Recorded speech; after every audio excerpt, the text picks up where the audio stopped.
관영 매체에서는 당연히 이걸 굉장히 작게 보도한다고 들었습니다. 일단 네네. 중국의 공식 반응은 어떻습니까?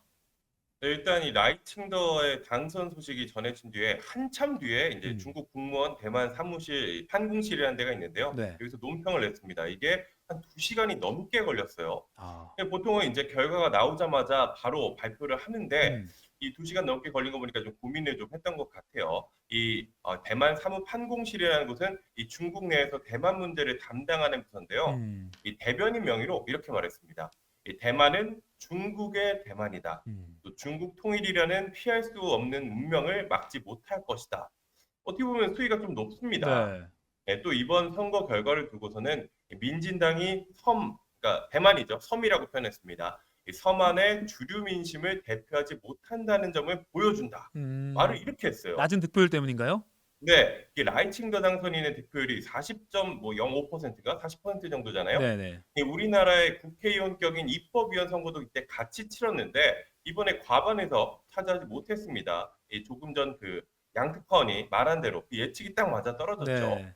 그렇다 보니까 이게 여소야대 국면이에요.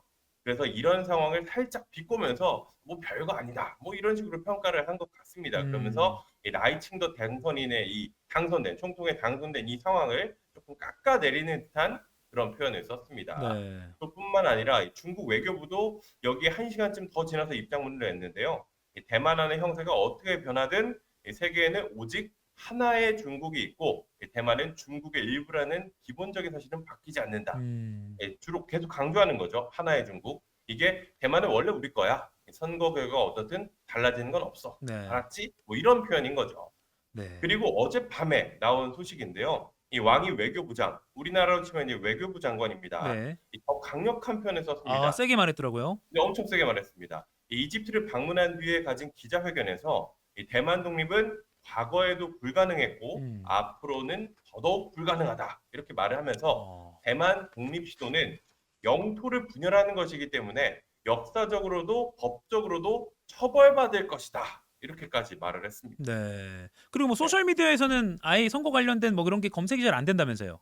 네, 맞습니다. 이 중국 정부가 소셜 미디어를 통제한 것 같은데요. 네. 일단 이 해시태그 대만 선거라는 해시태그를 쓰지 못하게 했습니다. 음. 이 SNS에 대만 선거, 뭐 대만 결과 등을 입력을 해도 선거에 관련된 글은 검색이 안 됐고요. 어. 오히려 이제 외교부 대변인 입장, 뭐 대만 선거에 대한 외교부의 입장, 뭐 대만 판공실의 입장, 뭐 이런 것만 나왔습니다.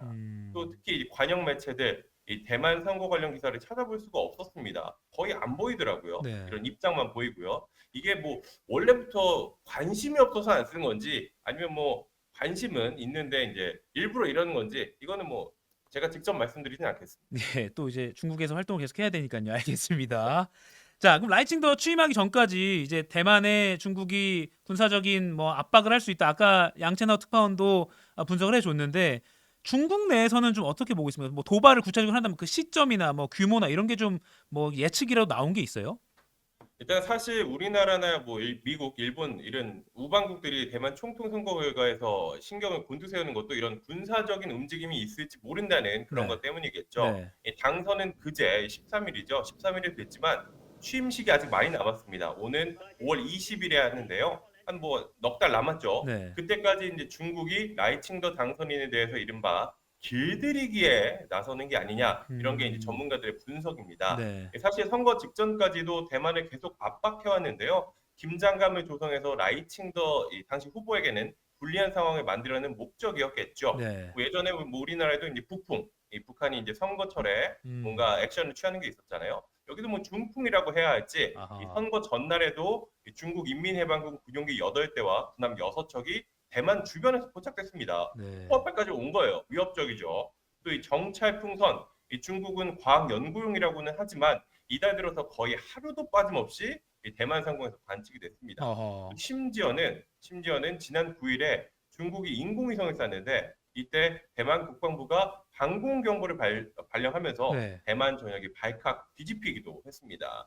그런데 이렇게 중국이 막 겁을 줬는데도 네네. 결과는 라이칭더의 승리로 끝났습니다. 그래서 이 군사 훈련의 이후로 대만 바로 근처에서 무력 시위를 벌일 가능성이 음. 뭐 크다 이런 전망이 있는데요. 다만 지금 상황이 대만이 미국의 군사적 지원을 받고 있고 또 미중 관계가 나쁘지가 네. 않습니다. 분위기가 좋잖아요.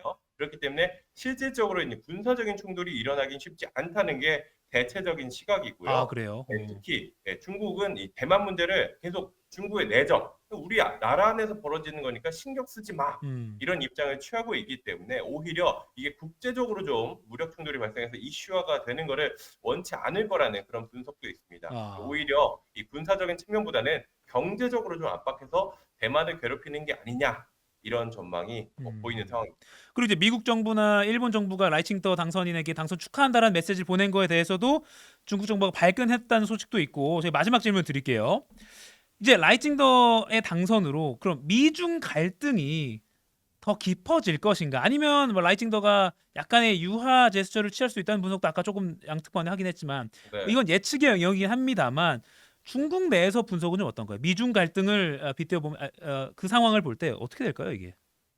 일단 조금 전 말씀드린 것처럼 이 미중 관계가 나쁜 상황이 아닙니다. 이 네. 지난해 11월에 샌프란시스코에서 바이든 대통령과 시진핑 중국 국가주석이 만났잖아요. 네네. 그 뒤로 양국 관계가 다시 궤도에 올랐고, 음. 이 정상회담에 대한 후속 조치도 계속 논의가 되고 있습니다. 그런데 여기에 분위기가 좋은 것뿐만 아니라 관계는 좋지만 중국은 당장 급한 문제가 있어요. 뭐요? 이 경제가 안 좋습니다. 아, 그쵸. 지금 이 중국 중국의 내부 민심이 좀 나빠지고 맞습니다. 있죠. 아. 맞습니다. 그래서 시진핑 중국 국가주석이 신년사에서 이례적으로 이 경제난을 언급했어요. 뭐 음. 앞으로 잘해보자는 취지로 말했기 때문에 일단 가장 중요한 이 경제 문제를 신경 쓰지 않을까 싶고, 또 미국은 우크라이나와 중동에서 벌어진 전쟁 때문에 이 대만 문제 여기에 뭔가 벌어진다면 여기에 집중하기도 어렵습니다. 음. 그렇기 때문에 직접적이고 전면적인 갈등은 없을 거라는 그런 분석에 힘이 실리는데요. 아하. 다만 문제는 대만이 전 세계 반도체의 핵심 공급국입니다. 맞아요.